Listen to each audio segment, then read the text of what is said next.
Thanks everybody for tuning in today. In today's video, we're going to cover how to pick a real estate agent.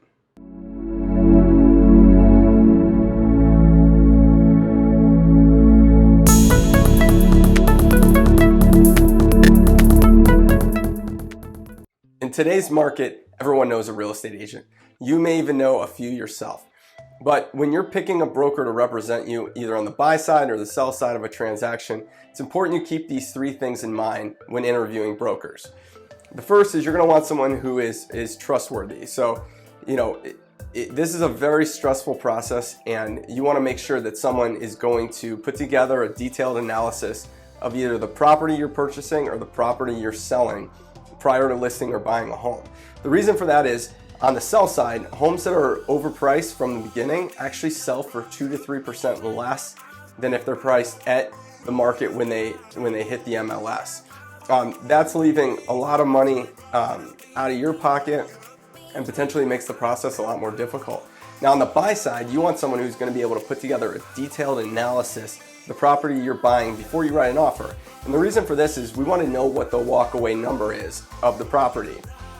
You may choose to move forward with it otherwise, but I want to make sure that in 5 years or 7 years from now, when you go to sell that property, we don't have to have a difficult conversation that you overpaid for the property and therefore aren't going to net as much on the sale of your property. So it's very important that we look prior to putting an offer of what we think the actual home is worth. The second characteristic is you're going to want to look for a top negotiator. Now in all of my deals, I try to negotiate like it's my own money. So that means that every twist and turn of the transaction, I'm going to get every last dollar I can, either for the buyer or for the seller. Now we know obviously the purchase price is the big piece we're going to negotiate, but there's other pieces of the transaction. There's the attorney review, there's the inspection, and there's always another item, another bump in the road that comes up along the transaction. So if we can get another $500 or $1,000 on the purchase side at attorney review or inspection, we're absolutely going to go to bat, because at the end of the day, the purchase price where you buy the place is going to help you net more money when you sell it, and is obviously going to lower your monthly cost on your mortgage. Now for the sell side, we're going to do the exact same thing. We're going to try to protect as much money as we can on the purchase price, the inspection, the attorney review, and any other items that come up, because we all know that the more money you can net and the more we can protect through this transaction means the more money that's going to go into your pocket at closing. The third characteristic you should look for is someone who is well respected within the industry. At the end of the day, this is a relationship business, and the broker community is very tight-knit.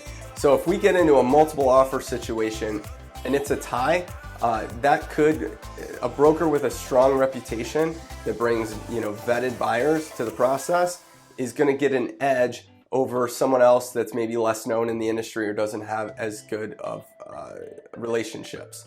So it's very important you get someone who's well respected, that knows the broker community and has relationships within the business. Thanks again for tuning in today. I hope you found this helpful. If you're looking to buy or sell in the next month or the next 12 months, I hope you give me a call and give me the opportunity to interview for the job. Thanks again, and have a great rest of your day.